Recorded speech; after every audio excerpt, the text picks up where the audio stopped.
जय श्री कृष्णा।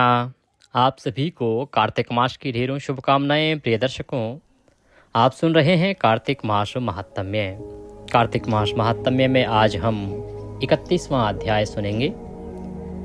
अभी भीष्म पंचक का जो महात्म्य है वह चल रहा है। कल के अध्याय में आपने सुना कि भगवान श्री कृष्ण से जब पूछा गया भीष्म पितामह के द्वारा कि हे केशव, आपकी भक्ति तो मैं भी करता हूँ, अनेकों लोग करते हैं, फिर क्या कारण है कि आप पांडवों से इतना प्रेम करते हैं कि पांडवों के दूत बनकर आपने आना स्वीकार किया, जबकि आप तो 3 लोक के नाथ हैं, 3 लोक के परमात्मा हैं। फिर कैसे आप पांडवों के लिए दूत का काम कर रहे हैं? आखिर ऐसा पांडवों ने क्या किया है आपके लिए? तब भगवान श्री कृष्ण बताते हैं कि पांडव पूर्व जन्म में कौन थे, किस प्रकार से उन्होंने 5 दिन के भीष्म पंचक का व्रत धारण किया था और उसके फल स्वरूप वह 5 ब्राह्मण पुत्र पांडव हुए और वह रानी द्रौपदी हुई, क्योंकि पूर्व जन्म में वो 5 उससे प्रेम करते थे और उन्होंने 5 ने भगवान श्री कृष्ण के भीष्म पंचक व्रत को धारण किया था। तो भगवान श्री कृष्ण बताते हैं कि इस कारण से भगवान उनके अधीन रहते हैं। जो कोई इस भीष्म पंचक व्रत को करता है, विधि विधान से पालन करता है, उसके सदा परमेश्वर अधीन रहते हैं, उसके सभी कामों को सदा बनाते हैं। आज हम इससे आगे का वृतांत सुनेंगे कि तदुपरांत क्या होता है, भीष्म पितामह क्या कहते हैं और क्या विधान इसका आगे आता है। अब कार्तिक मास के अंतिम 3 दिन बचे हैं। ये अंतिम 3 दिन बड़े महत्वपूर्ण हैं प्रिय दर्शकों, इतने अधिक महत्वपूर्ण हैं, इनमें इतनी सामर्थ्य है, इतनी शक्ति है, इनका इतना पुण्य है कि आप इन 3 दिनों में, यदि कोई ऐसे श्रद्धालुगण हैं जो किन्हीं कारण से पूरा कार्तिक नहीं नहा पाए थे, तो वो केवल इन 3 दिनों में कार्तिक स्नान कर लेंगे, तो 3 दिनों में कार्तिक स्नान करने से ही उनके सभी पापों का नाश हो जाएगा और उन्हें संपूर्ण कार्तिक स्नान का फल प्राप्त हो जाएगा। ये 3 दिनों में, 3 दिन कौन से? 3 तारीख, 4 तारीख और 5 तारीख पूर्णिमा को। और इन 3 दिनों में हमारा यह श्री कार्तिक मास महात्म्य भी पूर्ण होगा। 4 अध्याय हमारे पास हैं। 34 अध्याय का यह पुराण है जो ब्रह्मदेव द्वारा लिखित है। आप में से जो हमारे पुराने दर्शक हैं वो सभी जानते हैं कि हमारे पास जो पुराण हैं वो 90 साल 100 साल पुराने हैं, क्योंकि ये मेरे पूर्वजों की देन है। मेरी 4 पीढ़ियाँ इसी पांडित कर्म में बीती हैं और यही कारण है कि आप लोगों ने सुना भी होगा, देखा भी होगा और आपको लगा भी होगा कि मेरे यहाँ पे जब मैं महात्म्य पढ़ता हूँ तो वह बहुत अलग होता है। मैं 4 कथाओं को जोड़ के महात्म्य नहीं सुनाता। जो पुराणों में वर्णित है, जो लिखित है, वह पुस्तकें, वो पुराण मेरे पास उपलब्ध हैं, मेरे पूर्वजों की देन है इसलिए, और मैं वहाँ से पुराण सुनाता हूँ। ये महात्म्य जो है ब्रह्मदेव द्वारा लिखित है। अभी आपने कार्तिक में जो एक वाक्य सुना वह एक वाक्य ब्रह्म वाक्य है। असली जो कार्तिक मास महात्म्य है वो नारद जी के पूछने पर ब्रह्मदेव ने नारद जी को सुनाया। नारद जी ने पृथुनाम राजा को और फिर सूत जी के द्वारा नैमिसारण्य के ऋषियों को सुनाया गया और अब हम सब सामान्य जन तक पहुंचा। आइए आज का अध्याय आरंभ करते हैं। आपसे निवेदन है कि वीडियो यदि थोड़ा सा भी अच्छा लगे तो कृपया इसे शेयर कीजिए और लाइक अवश्य कीजिएगा। आपका एक लाइक हमारे लिए बड़ा महत्वपूर्ण होता है। और जब आप शेयर करते हैं ना प्रिय दर्शकों, तो शेयर करने से आप सही जानकारी आगे तक बढ़ाते हैं, उससे लोग उसका लाभ लेते हैं। और हरि कहते हैं, भगवान नारायण कहते हैं कि जो कोई उनके इस संकीर्तन, पूजा पाठ या जो उनकी कथा महात्म्य आदि हैं उनको आगे लोगों तक पहुंचाता है या उसका मार्ग बनता है जिससे कि लोग उसको समझ पाएं, सुन पाएं, तो ऐसा करने वाले को अनंत पुण्य की प्राप्ति होती है। तो मैं यही अनुरोध करूंगा कि वीडियो जितना हो सके उतने अधिक लोगों को पहुंचाएं, जिससे कि सभी लोग सही महात्म्य सुन के प्रभु की कृपा प्राप्त कर सकें। यूँ तो कार्तिक मास में हरि कथा सुनने का बड़ा फल है, परंतु कार्तिक मास महात्म्य का जो फल है उसकी तुलना किसी से नहीं की जा सकती। कार्तिक मास महात्म्य के एक शब्द को श्रवण करने से अनंत पुण्य की प्राप्ति होती है। आइए आप सभी श्रद्धालुगण ध्यान दें और अब हम आज का अध्याय आरंभ करते हैं। अपने स्नान को सफल बनाने के लिए, भगवान नारायण की कृपा प्राप्त करने के लिए कमेंट बॉक्स में अवश्य लिखिएगा जय श्री हरि या ओम नमो भगवते वासुदेवाय। आप देख रहे हैं देवभूमि ज्योतिष संस्थान का प्रतिष्ठित यूट्यूब चैनल देवभूमि धार्मिक। हम यहाँ सभी व्रत और त्योहारों की सही शास्त्रीय जानकारी प्रदान करते हैं। ज्योतिष शास्त्र और पंचांग के आधार पर आपको बताते हैं कौन सी तिथि कब है, व्रत आदि कब करना है, क्या विधि है, क्या नियम है और क्या गलती आपको नहीं करनी है। यदि आप सभी व्रत और त्योहारों की सही जानकारी पाते रहना चाहते हैं, सही महत्व में सुनते रहना चाहते हैं, तो कृपया चैनल को सब्सक्राइब कीजिए और बेल आइकन को प्रेस कीजिए। आइए अब परम पूज्य गुरुदेव के चरणों की वंदना करते हैं और आज का अध्याय आरंभ करते हैं। गुरुर् ब्रह्मा गुरुर्विष्णु गुरुर्देव महेश्वरः गुरुर् साक्षात् परब्रह्म तस्मै श्री गुरुवे नमः। बोलिए गुरुदेव महाराज की जय। या देवी सर्वभूतेषु मां सरस्वती रूपेण संस्थिता नमस्तस्यै नमस्तस्यै नमस्तस्यै नमो नमः। बोलिए सरस्वती महारानी की जय। बोलिए प्रथम पूज्य गणेश जी महाराज की जय। बोलिए विष्णु भगवान की जय। बोलिए कार्तिक मास महात्म्य की जय। आप सभी दर्शकों को, आप सभी श्रोतागण को मेरा नमस्कार। आइए अब आज की कथा आरंभ करते हैं। ब्रह्मवाचः अश्वमेघ सहस्राणि वाजपेय शतानि च एकेनैव उपवासेन प्रबोधिन्यं भवन्ति ही। ब्रह्मा जी कहते हैं कि 1000 अश्वमेघ यज्ञ, सैकड़ों वाजपेय यज्ञ का फल प्रबोधनी एकादशी को व्रत करने से प्राप्त होता है। 1000 जन्म के पाप प्रबोधनी एकादशी को जागरण करने से जल के नाश हो जाते हैं। हे मुनि सत्तम, पापों के नाश करने वाली, दुष्टि वर्धन मुक्ति देने वाली प्रबोधनी का महात्म्य सुनो।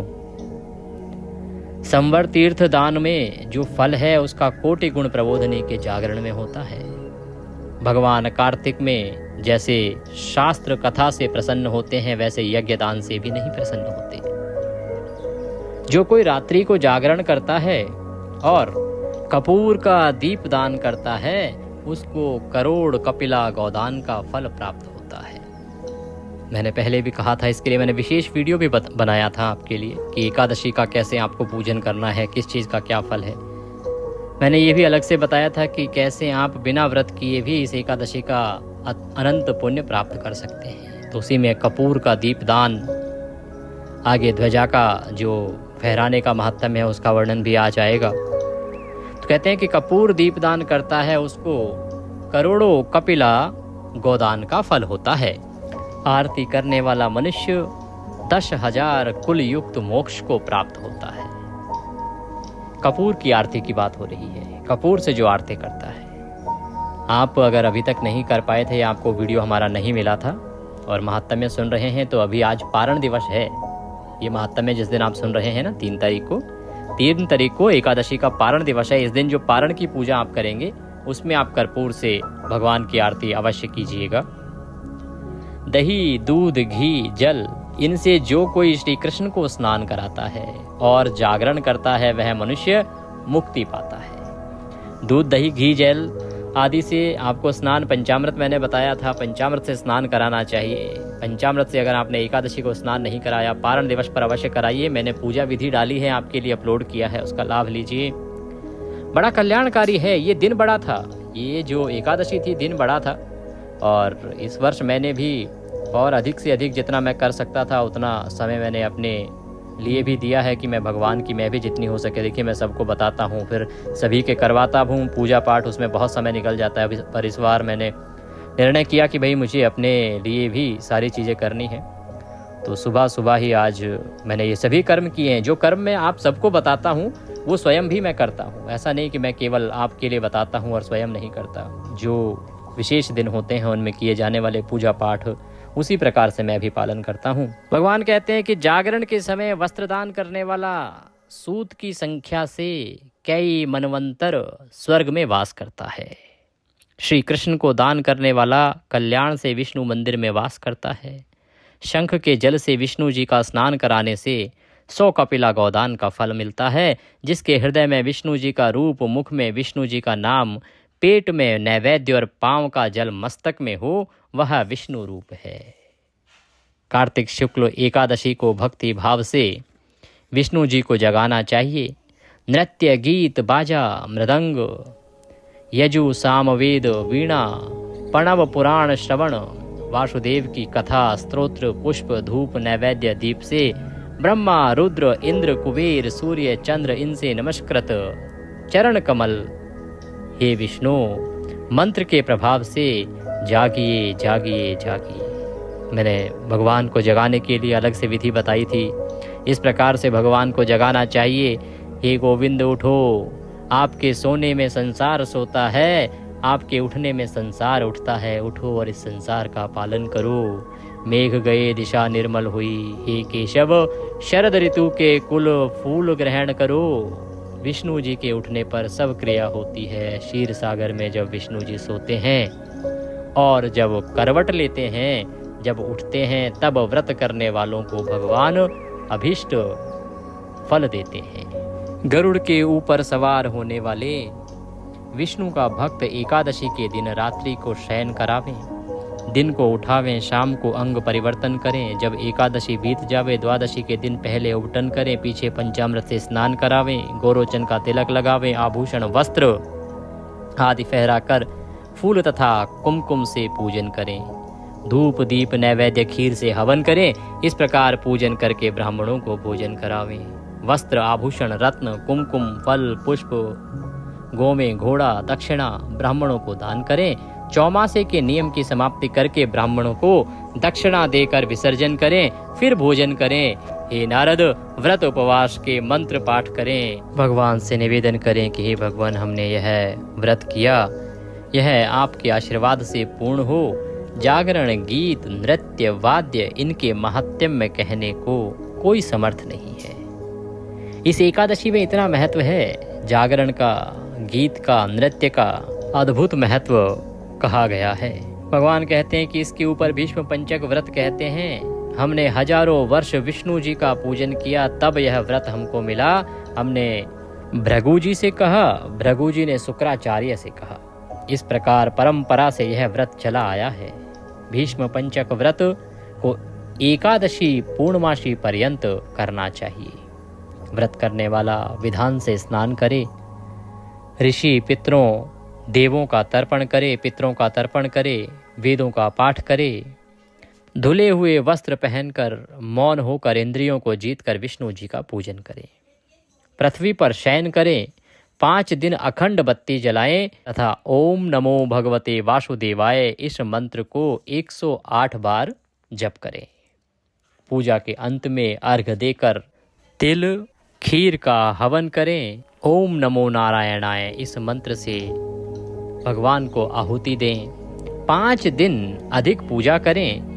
आगे वर्णन करते हैं भगवान की किस प्रकार से, किस दिन हमें कौन सा पुष्प अर्पित करना चाहिए। कहते हैं कि प्रथम दिन कमलों से विष्णु जी का चरण पूजन करें, अर्थात पहले दिन पर हमें विष्णु जी को कमल का पुष्प अर्पित करना चाहिए उनके चरणों में। दूसरे दिन बिल्व पत्र से घुटने की पूजा करें, भगवान के घुटने पर बिल्व पत्र अर्पित करना चाहिए पंचभिषक के दूसरे दिन पर। और तीसरे दिन का जो विधान है वो कहते हैं कि तुलसी से नाभि का पूजन करें। चौथे दिन पारिजात के फूलों से कंधे का पूजन करें। 5वें दिन मालती के फूलों से सिर का पूजन करें। एकादशी पूजन करके गाय के गोबर का पान करें। द्वादशी को गौमूत्र का पान करें। त्रयोदशी को गाय का दूध, चतुर्दशी को गौघृत और पूर्णमासी को गाय का दही खाएं। इस प्रकार से 5 दिन के ये 5 आहार कहे गए हैं, इनको प्रसाद रूप में ग्रहण करना चाहिए। 5 दिन विधि से स्नान पूजन करें। एकादशी को सोना दान करें, द्वादशी को घी दान करें, त्रयोदशी को गौदान करें, चतुर्दशी को घी खीर दान करें और पूर्णिमा को सफ़ेद काले तिल और अन्न दान करें। पूर्णिमा को आंवले के नीचे श्राद्ध करने से हंस नाम ब्राह्मण युधिष्ठिर राजा हुए थे। भीष्म पंचक के दिन में भीष्म जी को रोज अंजलि से जल देना चाहिए। वसु के अवतार शांतनु के पुत्र, चंद्रवंश में उत्पन्न, व्याघ्रपद गोत्र, संस्कृत प्रवर वाले पुत्र रहित, सत्यव्रत गंगा के पुत्र, महात्मा जन्म पर्यंत ब्रह्मचारी भीष्म जी को अर्घ्य तथा अंजलि देने से 12 महीनों का पाप उसी समय नष्ट हो जाता है। तो इस दिन हमें अवश्य ही भीष्म को अर्घ्य देना चाहिए। सव्य होकर इस मंत्र से चारों वर्ण भीष्म जी को अंजलि दें। चारों वर्ण कौन, चाहे किसी भी वर्ण का हो, कोई ब्राह्मण हो, क्षत्रिय हो, शूद्र हो या वैश्य हो, सभी को इसी प्रकार से भीष्म जी को अंजलि देनी चाहिए। कैसे कि प्रतिपदा के दिन खीर से ब्राह्मणों को भोजन करावे अथवा व्रत करने वाला पूर्णिमा को भोजन करावे। ब्राह्मण से बचा हुआ भोजन करने वालों के हाथ में मुक्ति रहती है। इति कार्तिक मास महात्म्य 31 अध्याय संपूर्ण। इसी के साथ कार्तिक मास महात्म्य का यह 31वां अध्याय यहाँ पूर्ण होता है। बोले विष्णु भगवान की जय। क्योंकि हमारा एक अध्याय जो है अधिक है, दिन 3 बचे हैं, तो इसीलिए आज हम 2 अध्याय करेंगे। आज हम 32वां अध्याय भी अभी करेंगे, उसके बाद 2 दिन के लिए हमारे पास 2 अध्याय मात्र रह जाएंगे। तो इस प्रकार से एकादशी पर कैसे हमें पूजन करना चाहिए, कैसे पारण करना चाहिए और कैसे भीष्म पंचक को आरंभ करना चाहिए, 5 दिन क्या करना चाहिए, वह वर्णन हमने सुना। अब सूत जी कहते हैं कि ध्वजारोपण संज्ञक सर्व पाप हरने वाला पुण्यकारी विष्णु जी की प्रीति का कारण अन्य जो व्रत है वह सुनो। कहते कि देखिए, भीष्म पंचक तो हो गया, पर इसके अलावा भी एक व्रत ऐसा है जो भगवान श्री हरि विष्णु को अत्यंत प्रिय है। वह कौन सा है? ध्वजारोपण। ध्वजारोपण की जो महिमा है वो बड़ी अद्भुत कही है शास्त्रों में साहब। तो ध्वजारोपण की महिमा का वर्णन आज के इस अध्याय में आएगा। कहते हैं कि यह ब्राह्मण, क्षत्रिय, बनिया, शूद्र का दुख नाशक है, संसार छुड़ाने का कारण है। जो कोई विष्णु जी के मंदिर में उत्तम ध्वजा बांधता है वह पुरुष ब्रह्मा आदि देवताओं से पूजनीय होता है। जो कोई 1000 भार सोना कुटुंबी ब्राह्मण को देता है, इसका फल ध्वजारोपण के आगे कुछ नहीं है। कहते हैं कि गंगा जी का स्नान, तुलसी का पूजन करके महादेव के लिंग का पूजन ध्वजारोपण के तुल्य है। कार्तिक शुक्ल पक्ष द्वादशी को दांत शुद्ध करके स्नान करना चाहिए। नित्य कर्म करके विष्णु का पूजन करना चाहिए। 2 स्तंभ में धाता विधाता को पूजना चाहिए और फिर हल्दी, अक्षत, चंदन आदि की सफेद माला से युक्त 3 हाथ जमीन लीपनी चाहिए। उसमें अग्नि स्थापित करें। घी खीर से 108 आहुति दें। फिर राजा विष्णु युक्त नृत्य करें, स्तोत्र का पाठ करें। ध्वजा को विष्णु जी के मंदिर में ले जाएं और स्तंभ युक्त ध्वजा विष्णु जी के द्वार में या शिखर में आनंद से बांध दें। चंदन, पुष्प, अक्षत, धूप, दीप, मनोरम अनेक प्रकार के नैवेद्य से विष्णु जी का पूजन करें। हे कमल नेत्र, तुम्हें नमस्कार है। तुम संसार को उत्पन्न, पालन तथा नाश करने वाले हो। ऐसे तुम्हें नमस्कार है। तुम्हारे मुख से ब्राह्मण, भुजा से क्षत्रिय, जंघा से बनिया और पद से अर्थात पैरों से शूद्र उत्पन्न हैं। माया के संग से जिनको पुरुष कहते हैं, स्वभाव से निर्मल, शुद्ध, निरंजन, भक्त वत्सल जनार्दन निर्गुण, तुम्हें बार बार नमस्कार है। हृदय में आप हो, माया से मोहित लोगों को दूर देख पड़ते हो। चैतन्य रूप विष्णु जी, प्रसन्न हो, प्रसन्न हो, प्रसन्न हो। स्तोत्र में उत्तम इस स्तोत्र का जो कोई पाठ करे तो सब पाप छोड़ विष्णु जी की सायुज्य मुक्ति को प्राप्त होता है। इस प्रकार स्तुति करके विष्णु को नमस्कार कर ब्राह्मणों को भोजन करावें। पीछे दक्षिणा आदि दें। आचार्य का पूजन करें। पुत्र, मित्र, स्त्री इत्यादि से युक्त मौन होकर विष्णु जी की भक्ति में लगकर पारण करना चाहिए। जो कोई उत्तम ध्वजारोपण करता है, जितने बार ध्वजा पवन में हिलती है उतने पाप उसके दूर होते हैं। इसमें तनिक भी संशय नहीं है। विष्णु जी के मंदिर में ध्वजा बांधने से महापापों से व्यक्ति छूट जाता है। विष्णु जी के मंदिर में जितने दिन ध्वजा रहती है उतने ही युग, 1000 वर्ष विष्णु जी की सारूप्य मुक्ति को पाता है।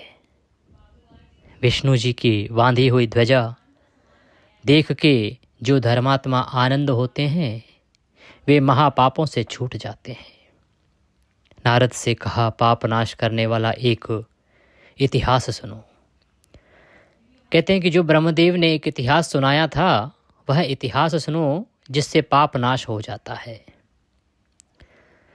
पूर्व ही सतयुग में चंद्रवंश में सुमित नाम सर्वलक्षण युक्त सदा हरि की कथा सुनने वाला, विष्णु जी के भक्तों की सेवा करने वाला, अहंकार से रहित अर्थात जिसमें अहंकार था ही नहीं, सप्तद्वीप का एकमात्र राजा, सातों द्वीपों में उसकी राज्य था उसका। उसकी स्त्री पतिव्रता सत्यवती नाम की थी। दोनों स्त्री पुरुषों ने जलदान, तड़ाग, बगीचा, कूप बनवाए, अनेकों बार जलदान किया, उनके लिए तालाब, बावड़ी आदि बनवाई। सत्यवती रोज विष्णु जी के मंदिर में नृत्य आदि से युक्त परम आनंदित होती थी। राजा ने भी द्वादशी के दिन मनोहर ध्वजा विष्णु जी के मंदिर में बांधी। इस प्रकार धर्मात्मा राजा और रानी की देवताओं ने स्तुति की। राजा और रानी के देखने के लिए शिष्य युक्त विभांगड़ नाम मुनि वहां आए। मुनि का आगमन सुनकर सुमित नाम राजा स्त्री सहित गया। उन्होंने वहां जाके विस्तार से ऋषि का सत्कार किया, आदर किया, सम्मान किया और फिर हाथ जोड़ के बोला, आपके आशीर्वाद से हम कृतकृत्य हैं। संतों का आगमन संत लोग कल्याणकारी मानते हैं। तेज, यश, धन यही है। महाराज हमको आप आज्ञा दें, हम क्या कर सकते हैं। अत्यंत आनंदित मुनीश्वर नम्रता युक्त राजा को देखकर हाथ से स्पर्श करके बोले, हे राजन, जो तुमने कहा सो तुम्हारे कुल का धर्म है। नम्रता से परम कल्याण होता है। धर्म, अर्थ, काम, मोक्ष नम्रता से प्राप्त होता है। नम्रता से सब कुछ मिलता है। हे राजन, हम प्रसन्न हैं, तुम्हारा कल्याण हो। जो हम पूछते हैं सो कहो। विष्णु जी को प्रसन्न करने वाले बहुत तरह के पूजन हैं। तुम ध्वजा बांधने में युक्त हो, तुम्हारी स्त्री नित्य ही नृत्य गान में युक्त है, इसका यथा योग्य कारण कहो। राजा बोला, हे भगवान, जो पूछते हो सो सब सुनो। हे मुने, हमारा स्त्री पुरुष का चरित्र आश्चर्य रूप है। मैं पूर्व मालिनी नाम कुमार्ग में रत सब लोगों का कल्याण करने वाला शूद्र था। कहते कि मैं पिछले जन्म में शूद्र था जो सभी का काम करता था। चुगली करने वाला राजा, धर्म का द्वेषी, देवता का द्रव्य लेने वाला, महापातकियों के संयोग से भक्ष अभक्ष का कुछ विचार नहीं करता था। गौ ब्राह्मण का नाश करता, चोर, नित्य ही कठोर वचन बोलने वाला, वेश्या में रत। इस प्रकार के हमारे कर्म देख सब लोगों ने हमें छोड़ दिया। तब हम वन को आए। मृग मांस भक्षण करते रहे। मार्ग में लूटता एकाकी निर्जन वन में रहा। एक दिन क्षुधा पिपाशा धूप से पीड़ित पुराने विष्णु के मंदिर में वास किया कि पूर्व जन्म में इस प्रकार का मैं पापी मनुष्य था। और फिर एक दिन मैं जंगल में पुराने विष्णु के मंदिर में रह रहा था। हे मुने, टूटे हुए विष्णु के मंदिर का पत्ता तृण काष्ठ से हमने बनाया। भोग की प्रीति से जमीन अच्छी तरह से लीपी। वहाँ व्याध की वृत्ति से बहुत तरह से मृग मारकर जीव की 20 दिन रक्षा की।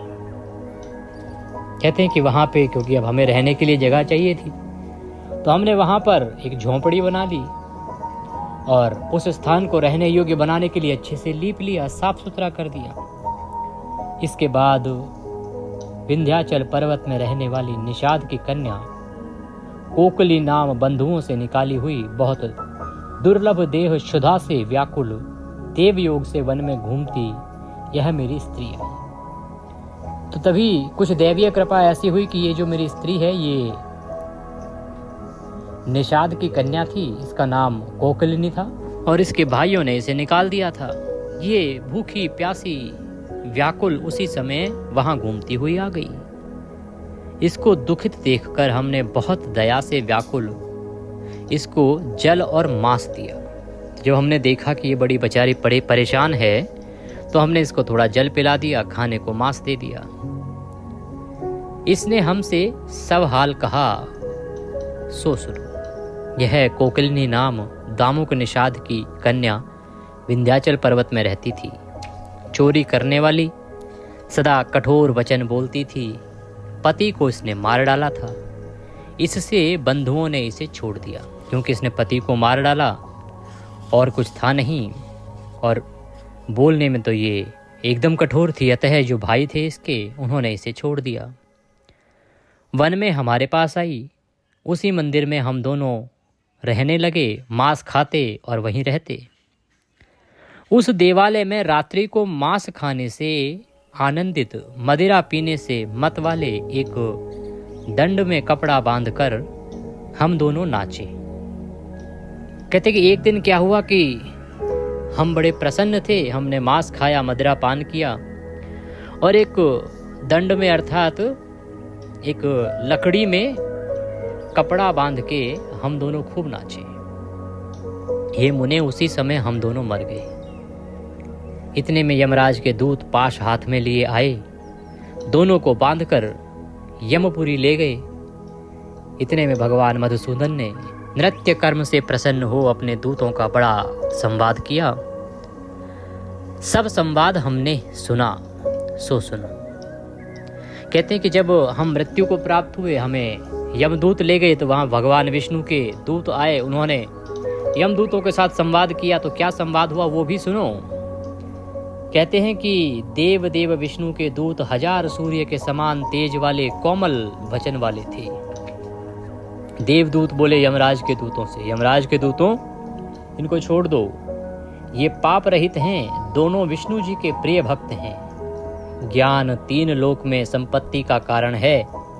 बिना पाप में पाप बुद्धि करने वाला पुरुषों में अधम है। यमदूतों ने कहा, तुमने सत्य कहा, ये महापापी है। दंड देने के वास्ते इनको हम ले आए हैं। श्रुति में कहा हुआ धर्म है, श्रुति रहित अधर्म है। ऐसा सुनकर विष्णु जी के दूत क्रोध से यमराज के दूतों से बोले, बड़े आश्चर्य की बात है, धर्म दृष्टि वालों को महान अधर्म स्पर्श कर रहा है। अपने कर्म के नाश पर्यंत तुम लोग नरक में रहोगे। जब तक चंद्र सूर्य है, पूर्व संचित पापों का प्रायश्चित कहीं नहीं देखा। बार बार क्यों पाप करते हो? श्रुति में कहा हुआ धर्म है, इनसे किए को धर्म कहते हैं। इन दोनों ने विष्णु मंदिर में नृत्य तथा ध्वजारोपण किया है, इससे पापों से छूट गए हैं। इनको जल्दी छोड़ो, देर मत करो। इस प्रकार से विष्णु के दूतों ने यमदूतों से कहा। मरण के समय भगवान का नाम सुनने से परम धाम मिलता है। भक्ति से नाम लेने पर तो क्या ही कहना। महापाप उपपातक से युक्त भी भगवान के भक्तों के देखने से परम पद मिलता है। एक घड़ी या आधी घड़ी से जो विष्णु जी के मंदिर में स्थिर रहा है, एक घड़ी आधी उते पुनियाद, अगर इतनी देर भी कोई मंदिर में स्थिर रहा है, वह परम स्थान को जाता है। सेवा से क्या कहना। लीपने से या बुहारने वाले, टूट गए मंदिर के बनाने वाले, जल सिंचन से तथा दीपदान से तथा कथा बाँचने सुनने वालों को यमराज के पास नहीं लाना। विष्णुदूत कहते हैं यमदूतों को कि जो मंदिर में लीपता है, अर्थात जो पुराना मंदिर है वो गोबर मिट्टी से लीपा जाता था। बुहारना अर्थात जो झाड़ू लगाता है, साफ सफाई करता हो मंदिर में। टूट गए हुए मंदिर को जो कोई बनवाता है, जल से सिंचन करता है, दीपदान करता है, कथा वाँचने वाला हो, कोई कथा सुनाता हो, ऐसा कोई भी मृत्यु को प्राप्त हो तो उसको यमराज के पास नहीं लाना। विष्णु जी के दूत ऐसा बोल के पाश से छोड़कर हम दोनों को विमान में बिठाकर विष्णु जी के परम पद को ले गई। हम दोनों विष्णु जी के निकट में गए। जितने दिन भोग किया सो सुनो।